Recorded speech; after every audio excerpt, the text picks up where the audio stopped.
بسم اللہ الرحمن الرحیم۔ تمام سننے والوں اور دیکھنے والوں کو السلام علیکم ورحمۃ اللہ وبرکاتہ۔ حضرت بایزید بسطامی رحمۃ اللہ علیہ سے لوگوں نے پوچھا کہ یا شیخ، فقیری و درویشی کیا ہے؟ انہوں نے فرمایا کہ فقیری و درویشی یہ ہے کہ 18,000 عالم کی موجودات سیم و زر اس کے ہاتھ میں دے دیں تو وہ سب کچھ راہ خدا میں خرچ کر دے۔ درویشی فقیری کے 80,000 مقامات ہیں۔ جب تک درویش فقیر ان مقامات کی سیر نہ کر لے، ان کا تماشا خود نہ دیکھ لے اور ان کا تماشا دوسروں کو نہ دکھا دے، اس کو درویش و فقیر نہیں کہہ سکتے۔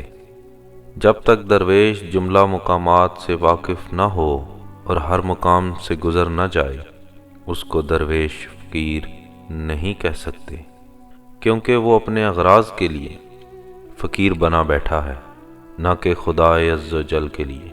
جس جگہ خزانہ ہوتا ہے وہاں سانپ بھی ہوتا ہے، اور جس جگہ پھول ہوتا ہے وہاں کانٹا بھی ہوتا ہے۔ جب اس کا کام 18,000 عالم سے گزر جاتا ہے، وہ عرش سے بھی اوپر چلا جاتا ہے، وہ ہر کسی کو اس کے باطن سے جان لیتا ہے۔ مذہب سلوک میں اس کو درویش فقیر کہتے ہیں۔ جب وہ مندرجہ بالا 18,000 مقامات اور عرش و کرسی سے بھی گزر جاتا ہے تو اس کا مقام کسی کے وہم و فہم میں بھی نہیں آ سکتا، کیونکہ وہ مقام بندہ اور مولا کے درمیان ایک راز ہے۔